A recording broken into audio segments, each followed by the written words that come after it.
మీ business ఏదైనా మీ ఊర్లో promotion చేయాలంటే అది సుమన్ టీవీతోనే సాధ్యం. ఇప్పుడే సంప్రదించండి.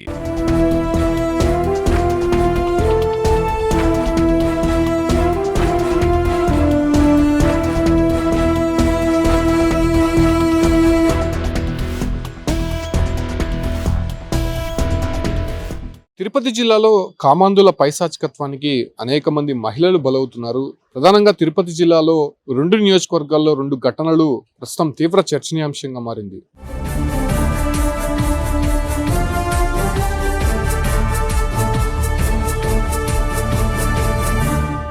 అంటే ప్రధానంగా చంద్రగిరి నియోజకవర్గం మంగళం క్వార్టర్స్కి చెందినటువంటి ఓ వివాహితను ఒక యూట్యూబర్ కొన్ని నెలలుగా వేధించడం అక్కడ జరుగుతోంది. అయితే ఆ మహిళ ఇంట్లో వాళ్ళకి చెప్పుకోలేనంత వేధింపులకు గురవుతున్నప్పటికీ కూడా ఆ యూట్యూబర్ వేధింపులు ఎక్కువ ఇవ్వడంతో ఒకసారిగా వాళ్ళ ఇంట్లో చెప్పడం జరిగింది.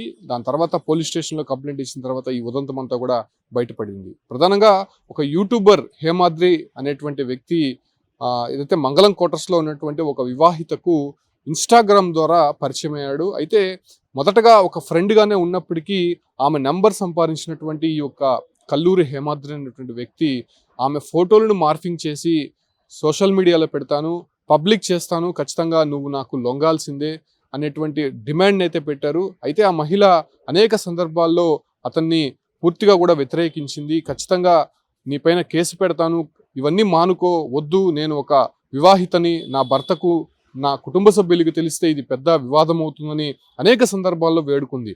అయితే అటు హేమాద్రి నుంచే కాకుండా హేమాద్రికి సంబంధించినటువంటి మరో మహిళ, అంటే ఆమెకి సన్నిహితంగా ఉన్నటువంటి ఒక మహిళ నాగవర్ధి అనేటువంటి మహిళ కూడా ఆ మహిళని వేధిస్తూ ఖచ్చితంగా హేమాద్రికి లొంగాల్సిందే అనేటువంటి హుకుంను అయితే జారీ చేసింది. ఆ మహిళ తీవ్ర మనోవేదానికి గురైంది. ఒక్కసారిగా ఆ మహిళని రావాలి, మాట్లాడాలి అనేటువంటి విషయంగా వాళ్ళని ఒక ప్రాంతానికి పిలిపించి అక్కడ బలాత్కారం చేసే ప్రయత్నం చేశాడని చెప్పి కూడా ఆ మహిళ ఆరోపిస్తోంది. ప్రస్తుతం ఏదైతే వివాహిత బాధితురాలు ఉందో ఆమె తల్లికి చెప్పడంతో ప్రస్తుతం తిరుచానూరు పోలీస్ స్టేషన్లో ఫిర్యాదు చేశారు.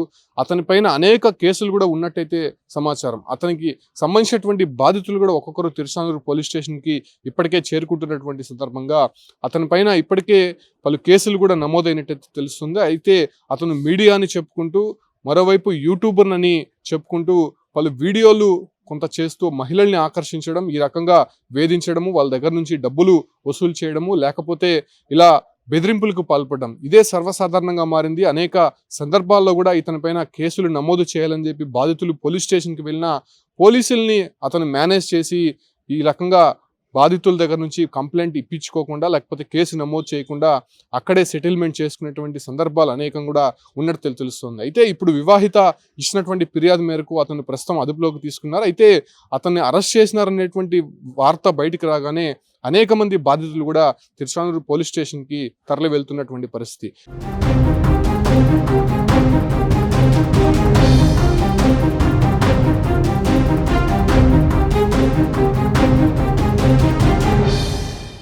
మరోవైపు ఇంకొక సంచలనమైనటువంటి అంశము రేణిగుంటకు సంబంధించి చెంగారెడ్డిపల్లిలో ఏదైతే ఒక మైనర్ బాలికకు సంబంధించినటువంటి ఇష్యూ ఇది.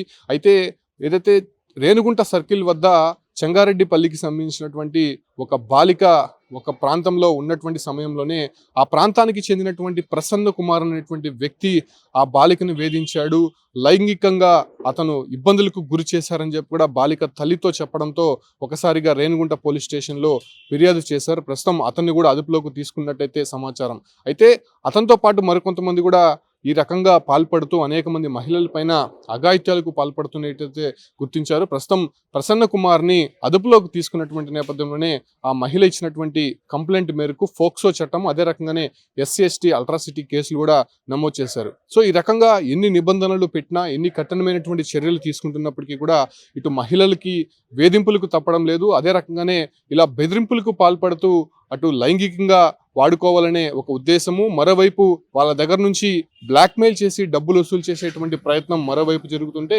మైనర్ బాలికలే టార్గెట్గా కొంతమంది ఈ రకంగా చేయడము మనం ఇటీవలే చూసాం. ఒక వృద్ధ ఉపాధ్యాయుడికి సంబంధించి, అంటే చిన్న మైనర్ గర్ల్కి ఎంత నీచంగా ప్రవర్తించాడో, అతను ఆ అమ్మాయిని ఎలా అబ్యూస్ చేశాడో నేరుగా వీడియోలోనే మనం చూసాం. సో అది మరొక ముందే తిరుపతి జిల్లాలోనే 2 ఘటనలు బయటపడినటువంటి నేపథ్యంలోనే వారిపైన ఎటువంటి చర్యలు తీసుకోబోతున్నారో చూడాల్సి ఉంది. అయితే అటు స్థానికులు గాని, బంధువులు గాని ఒకటే డిమాండ్ చేస్తున్నారు. ఇటువంటి వెధవల్ని ఖచ్చితంగా పబ్లిక్‌లో శిక్షించాలి. అప్పుడు ఇంకెవరైనా తప్పు చేయడానికి భయపడతాడనేటువంటి డిమాండ్ అయితే వినిపిస్తున్నటువంటి నేపథ్యంలోనే ఇటు చంద్రగిరి నియోజకవర్గానికి సంబంధించి వివాహిత ఇచ్చిన కంప్లైంట్ మేరకు కల్లూరి హేమాద్రి పైన ఎటువంటి చర్యలు తీసుకోబోతారో చూడాల్సి ఉంది. మరోవైపు రేణుగుంటకు సంబంధించి చెంగారెడ్డిపల్లి మహిళ ఇచ్చినటువంటి ఫిర్యాదు మేరకు ప్రసన్న కుమార్ పైన ఎటువంటి చర్యలు తీసుకోబోతారో వేచి చూడాల్సినటువంటి అంశంగా మారిందని చెప్పొచ్చు.